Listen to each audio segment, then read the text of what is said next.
प्रजासत्ताक दिनाच्या तुम्हाला सगळ्यांना हार्दिक हार्दिक शुभेच्छा. इथे सकाळचे 6 वाजलेले आहेत आणि आयुषला जायचं स्कूलला. स्कूल थोड्याशा अंतरावर असल्यामुळे सकाळी लवकर जायचं होतं. आपल्या अंगणात जे झाडं आहेत त्याला मस्त अशी फुलं आलेली. सकाळची स्वामींची आरती आणि पूजा पण झालेली आहे इथं.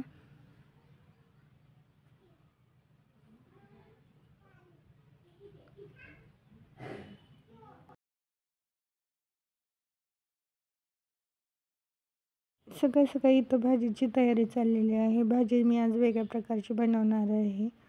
पुढे तुम्हाला व्हिडिओमध्ये दिसेनच कशाची भाजी आहे ती. त्यासाठी मी इथं घेतलेले आहेत शेंगदाणे आणि आपल्याला लागणार आहे खोबरं.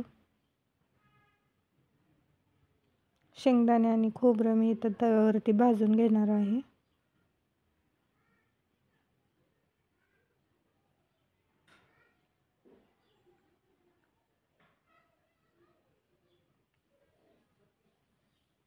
शेंगदाणे भाजतात ते तोपर्यंत खोबरं खिसून घेते आणि नंतर दोन्ही एकत्र करून भाजून घेणार आहे कडक.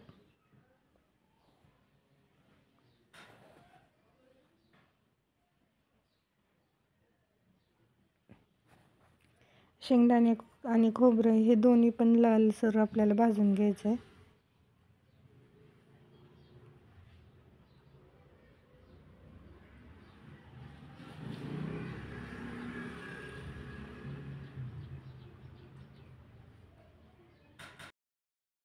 शेंगदाणे आणि खोबरं मी दोन्ही पण सम प्रमाणात घेतलेलं आहे. दोन्ही पण थोडं थोडं घेतलेलं आहे, कारण आपल्याला हे मिश्रण तयार करायचं आहे.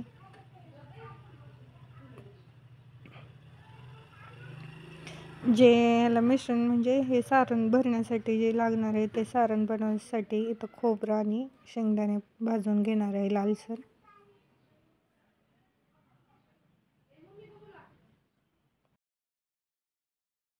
त्यानंतर इथं आपल्याला कांदा भाजायचा आहे. कांदा लाल करून घ्यायचा आहे. ह्यावेळेस मी कांदा डायरेक्ट भाजलेला नाही आहे, चिरून कापून मग ते भाजून घेणार आहे. इथं वाटण्यासाठी अद्रक, लसूण, खोबरं, कांदा भाजलेला, टॅमॅटो आणि जे आपल्या सारणसाठी शेंगदाणे आणि खोबरं ते भाजून घेतलेलं ते आणि कोथिंबीर घेतलेली आहे आपण इथं. पहिल्यांदा जे सारणसाठी मला लागणार आहे वाटण, ते मी सारणसाठी वाटण मी आधी काढून घेते. शेंगदाणे खोबरं आपण भाजून घेतलेलं ते, त्याच्यामध्ये थोडीशी कोथिंबीर, लाल तिखट, कांदा, लसूण, मिरची पावडर, मीठ हे मिश्रण सारणसाठी मी तयार करून घेते अगोदर.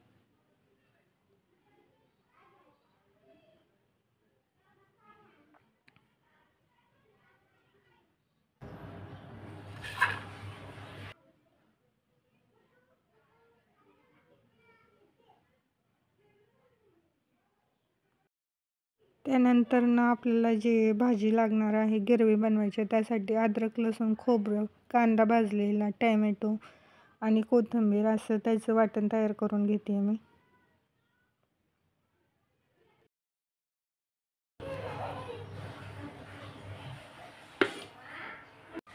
तर सारांचं पण वाटण तयार आहे आणि गिरवीसाठी आपल्याला जे लागणार आहे ते पण वाटण इथं तयार आहे. त्यानंतर इथं मी बेसन पीठ घेते. घरी दळलेलं आहे बेसन पीठ. ते बेसन पीठ घेणार आहे. ते चाळून घेते कारण की गिरणीतून दळून आणलेलं आहे.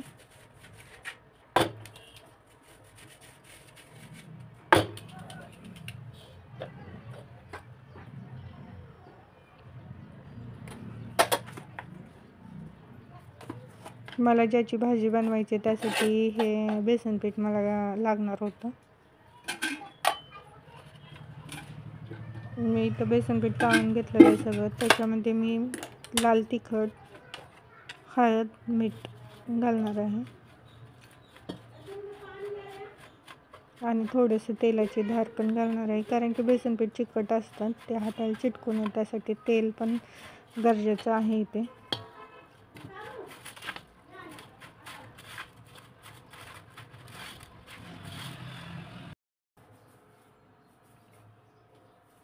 बेसन पिठाचा गोळा इथं आपला तयार झालेला आहे. एक चपातीचं लाटी होईल अशी चांगला गोळा मी घट्ट मळून घेतलेला आहे.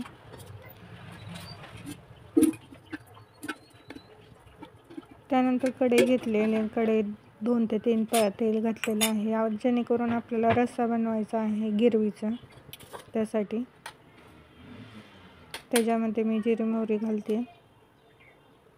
जिरे मोहरी कढायला लागली की मग आपण जे वाटण काढून घेतलेलं आहे गिरवीसाठी, अद्रक, लसूण, खोबरं, कांदा, टोमॅटोचे, ते आपण तेलामध्ये छानपैकी परतून घेणार आहोत.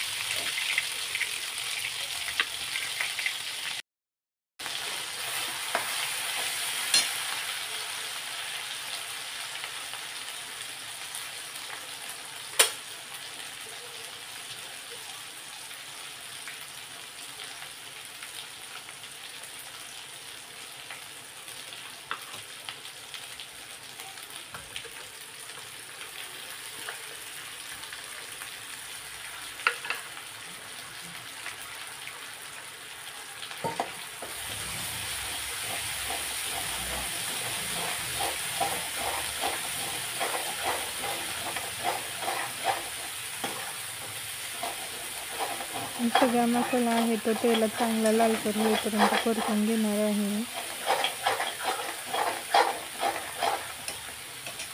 कारण की ते पांढरं दिसायला नको परत त्याच्यामुळे. इथं तुम्ही पाहू शकता मसाल्याचा रंग असा लालसर झालेला आहे. त्यानंतर मी इथं हे सगळे आपले घरचे लाल तिखट, कांदा लसूण मसाला, काळं तिखट, धना पावडर, हळद हे मिक्स करून घेणार आहे. परत हे मसाले सर्व घालून झाल्यानंतर परत एकदा परतून घ्यायचं आहे छानपैकी तेल सुटेपर्यंत.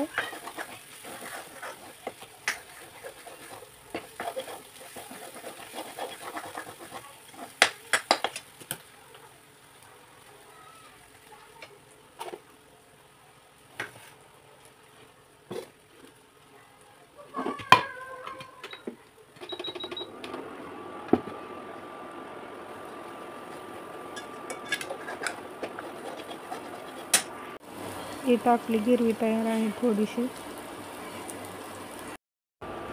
ज्या मिक्सरच्या भांड्यात आपण वाटण काढलं होतं ते मिक्सरचं भांडं मी इथे धुवून टाकलेलं आहे. त्याच्यानंतर मी गरम पाणी जे करायला ठेवलं होतं ते गरम पाणी ह्याच्यात ॲड करणार आहे.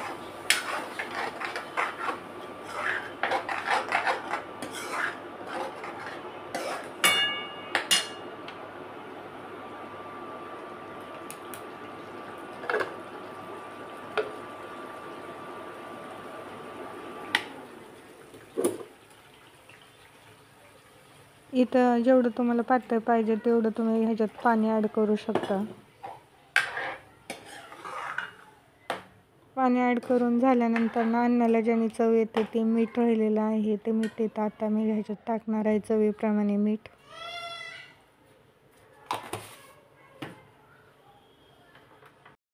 भाजीला उकळी येते तोपर्यंत आपण जो बेसनाचा गोळा तयार करून घेतला होता त्याचं आता आपण जे बनवायचं ते आपण त्याची तयारी करूयात.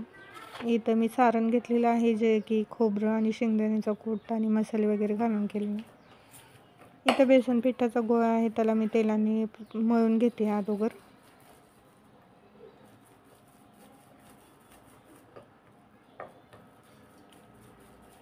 बेसन पिठाची छोटीशी गोळी तयार करून घेऊन ती लाटणार आहे मी.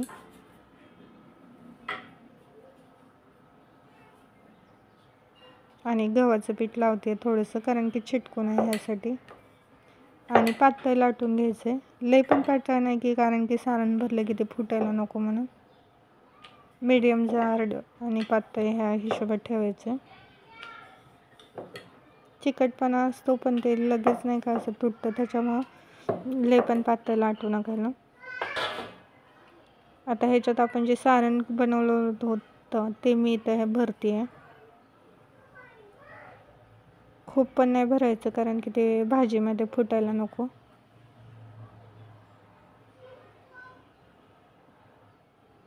आता तुम्हाला कळालं असेल की मी काय बनवते आहे. मी इथं बनवते आहे मोदक, तिखट मोदकची आमटी, जी की नॉनव्हेजला पण पाठीमागं टाकते. अशा प्रकारे मी मोदक बनवून घेते. त्याच्यावरची जे शेंडा आहेत ते पातळ ठेवायचे, कारण की ते शिजायला, बेसन पीठ शिजायला वेळ लागतो. त्याचे कडा पातळ ठेवायचे आहेत आणि सगळीकडून तोंड आपले दाबून घ्यायचे, कारण की जेणेकरून सारण बाहेर निघायला नको म्हणून.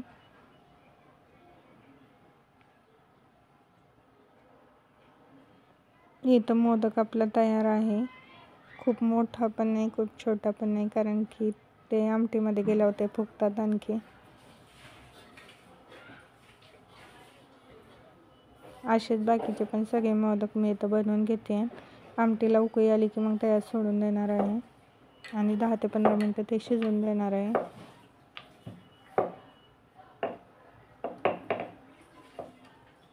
गव्हाचं पीठ पण फार लावायचं नाही आहे, कारण की ते पांढरे पांढरे दिसायला नको म्हणून.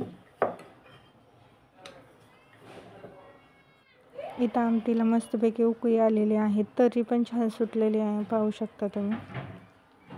इथं माझे मोदक पण रेडी झालेले आहेत.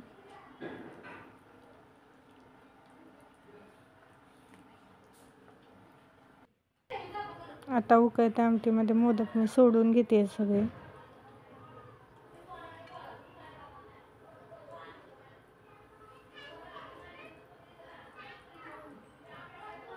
दहा ते 15 मिनटं आता हे उकळते आमटीमध्ये मोदक शिजवून द्यायचे आहेत आपल्याला. झाकण नाही ठेवलं तरी चालेल.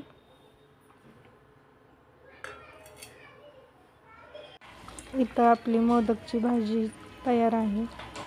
पाहू शकता किती मस्त असे तरी वगैरे आलेली आहे. नॉनव्हेजला पण ही भाजी मागे टाकते.